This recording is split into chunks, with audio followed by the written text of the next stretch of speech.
Isang mapagpalang araw po sa ating lahat, katiits mula dyan sa Luzon, Visayas at Mindanao, dyan po sa Mexico, at dyan po sa Zamboanga. Muchas gracias, amigo.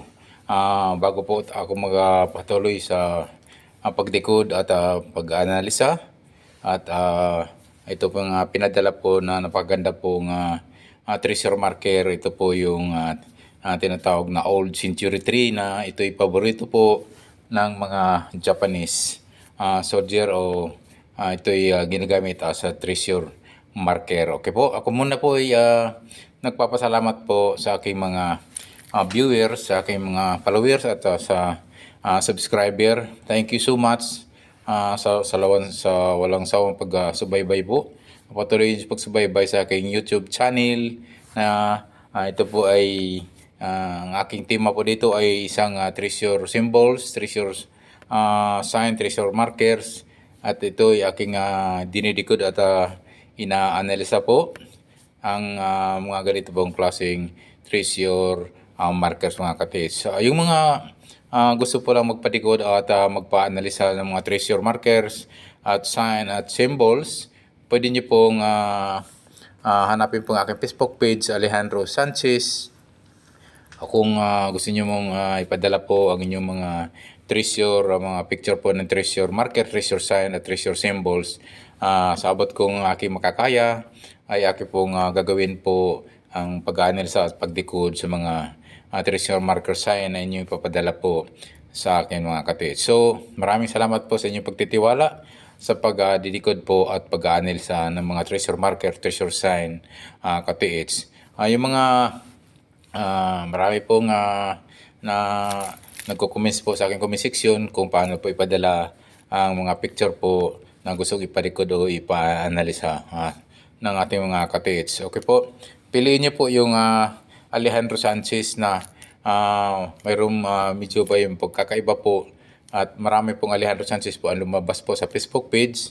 Yung pong naka-sunglasses po o naka-shade ang inyong pipiliin. Alejandro Sanchez, inulit ko po, yung naka-shade o naka-sunglasses po. Yung po inyong pipiliin para po may padala o isisend nyo po ang inyong mga treasure marker, treasure sign and symbols na pwede, gusto nyo ipadikod po at ipa-analisa. At ito po ay dapat po, ang gagawin nyo po ay dapat print muna tayo o i-add print nyo muna ako bago nyo ipadala yung mga treasure symbol markers na ay ipapadikod nyo at ipapa-analisa. Okay po, at pinadala ko na po sa isang napakaganda pong pinadala po ng isang treasure marker. Pag-usapan po natin kung ano po ang mga dapat gawin po sa mga treasure Old Century Tree na ginagawang treasure marker mga katiits. So ito po yung madalas po na ginagamit po ng mga Japanese po. Okay, yung distansya po sa puno po mga katiits, pwede pong mula 1 hanggang 3 hanggang 4 meters or hanggang 5 meters po ang layo sa distansya po mula sa puno. Lalo na po ito yung mga Old Century Tree na ito po ay madalas po ginagamit tulad po ng mga tuog na kahoy akasya, mga baliti, or yung mga tinatawag na mga kahoy na kulay dilaw ang bunga. So, isa po kasi yan sa mga paborito po nila pong ginagawa at ginagamit ng treasure marker mga katiits. Kasi nga yung kulay dilaw na mga bunga ay nangahulugan po ng isang gold mga katiits. So, dito po sa ating pagdikod o pag-analisa po sa mga ginagamit po na punong kahoy kung saan po ay ginawa po ng mga Japanese po, ginawa po itong treasure marker. Lalong-lalo na po yung mga Old Century Tree na ito po ay isa po sa mga kahoy po na ito ay matagal ang buhay tulad po ng mga baliti, tuog, mga iba-ibang klase pong ng mga kahoy po, akasya, at minsan po ay pati yung coconut tree ay ginagamit na rin. Mga bamboo, o yan, pwede rin ginagamit nila mga bamboo bamboo tree, mga kawayan na yan, mga kapatid. Ito po mga katiits ay yung kaibahan lang po sa kawayan ay yung yellow bamboo po, yung Japanese, at yung green bamboo naman yung atin, at medyo malalaki po yung ating mga bamboo. Hindi tulad po ng mga Japanese, yung maliliit lang po, at kulay dilaw po yung kanilang ginagamit po as treasure marker. So ito po, balik po tayo sa mga punong kahoy at yung mga old century tree po ang ginagamit. Ganito po, so minsan po ay mayroon yung tinatawag na marker mga kate. So minsan ay kanilang ginuguhitan, dinalagyan po nila ng markers yung puno, or dinalagyan nila ng mga marking or tinatawag na square nails, yung mga pako. Minsan pinapako po nila, minsan nakaharap sa north, sa south, minsan nakaharap po sa west, minsan nakaharap sa east. So paano po ang digging po ng isa pong treasure marker na punong kahoy? So sa yung nga po, mula po sa puno ay pwede po kayong magdig ng 1 hanggang 3 meters po ang layo mula sa puno, katiits. Then magdig po kayo ng pailalim po ng same na distansya po, 1-3 hanggang 4 meters po ang lalim.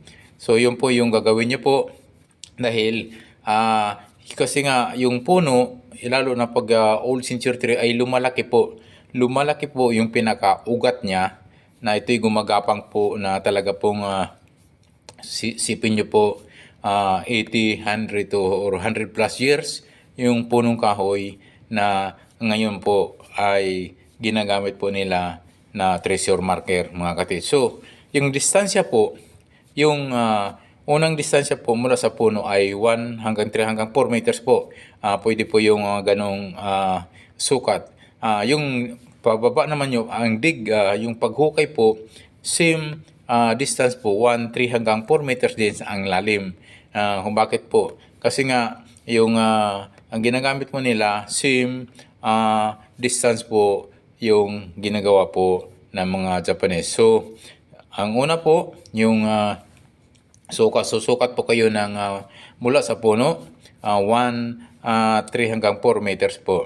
Then pwede kayo mag-tisdig o maghukay po ng same distance, 1, 3 hanggang 4 meters din po yung lalim. So yun po ang inyong unang gagawin po, katiits, sa mga ganitong treasure marker na ito'y ginagamit po, na ito'y mga old century tree na minsan po ay sa ngayon po, kung halimbawa ito'y 100 years na, 100 plus years, minsan ay puno na lang po. Wala na yung pinaka mga dahon o yung halos pinakapuno na lang natitira po. So pag mga ganyan po, naka-encounter po kayo ng mga ganyang mga kahoy po sa inyong lugar, sa inyong mga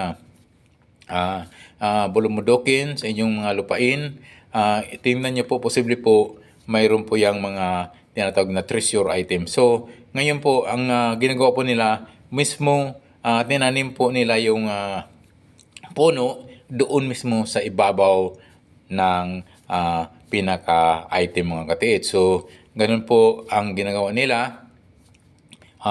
O paghukayan po muna na yan, then sa kanila taniman po ng punong kahoy mga katiit. So ganyan po. Kaya nagugulat po kayo na minsan ay nasa ilalim talaga po yung pinaka-item. So lalo-lalo na po yung mga gold bars, yung mga valuable items na ito'y tinatago po nila, na ito'y tatagal po ng mga how many years mga katiits. So magugulat po na lang po kayo kung bakit po minsan po yung kahoy ay hindi na po talaga yan lalaki, o ibig sabihin tatanda na lang po niya, na lalaki na lang po yan sa medyo sa katandaan, at yan nandiyan pala yung sa ilalim po ang item, na tulad po yung mga gold bars, yung mga minsan po ay naka-boxes po, minsan po ay nakalagay po sa mga big jars po, ay yun po ang ginagawa po ng mga Hapon o mga Japanese sa pagbabarid o sa pagtago po ng items mga katiits. So maghukay po muna sila niyan, ng mga hanggang 1 meter, hanggang 4, hanggang 5 meters po ang lalim. Then, sa kanila tinaniman po ng punong kahoy yan. So, sa paglipas ng panahon, pagdating ng how many years, ganyan na po ang nangyayari. At ito po ay matatakpan na po mismo ng ugat po ng punong kahoy po yung pinaka ilalim po. So, ganyan po yung senaryo po. Magsusukat po kayo mula sa puno. Yung sa ibaba po ay 3 meters po or hanggang halimbawa 3 meters. Tapos magtisdig po kayo ng pailalim na 3 meters din. Then, mag-sink po kayo ng letter L pailalim po ng punong kahoy. So, yun po yung sistema po sa pag-retrieve po o retrieval po ng item po na nasa mga old century tree katiits. So, yun po, yung unang gagawin niyo po ay yung 3 meters po ang layo distansya po mula sa puno. Tapos maghukay po kayo ng 3 meters din po pailalim yung deep, ang lalim. Then mag-letter L po kayo ng 3 meters po sa ilalim po, tumbok po sa punong kahoy. Kung ano po yung mga kahoy na yan, tuog, akasya, baliti, mangga, o ano pa yung mga tuog na ito'y tumatagal po sa pagdaan po ng mga panahon. So, ganyan po pagkatandaan niyo po, inulit ko po, mula sa puno 3 meters, tapos maghuhukay po kayo ng 3 meters pa ilalim, din mag-sink po kayo ng letter L pa ilalim po 3 meters din po yung sukat pa ilalim po ng punong o sa ugat ng punong kahoy mga katiits. So kasi nga yung item ay nandoon mismo yan sa ilalim po ng punong kahoy na ito po ngayon ay halimbawa po may naka-encounter po kayo sa inyong lugar, sa inyong lupain, sa inyong mga bundok po na may napansin po kayong mga old century tree na halos yung puno na lang po ang natira. I-check niyo po yan, i-detect niyo po ng metal detector or gold locator o ano pa mang mga gamit po ng treasure hunting equipment.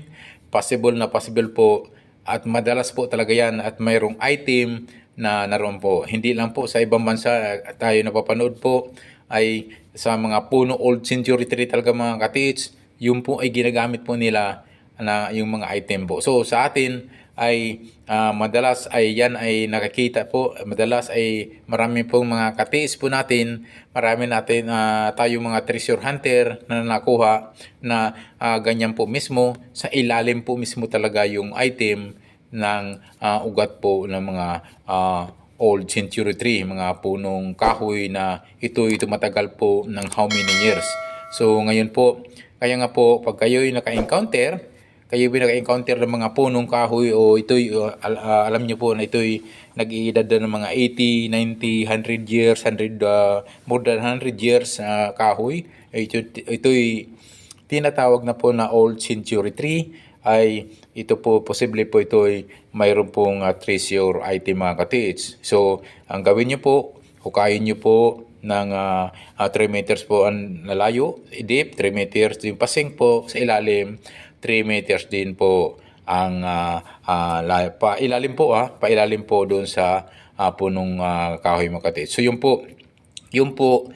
yung kanilang sistema po sa pagtago po ng item. Okay po, sana po nasundan po ng ating katiis. Ano padala nito na napaganda pong treasure marker ay ito pong old century tree. Yung mga bago pa lang sa aking YouTube channel, please don't forget to subscribe and also don't forget to hit the notification bell button para updated po kayo sa mga video ko pa palabas. Thank you so much for watching. God bless us always.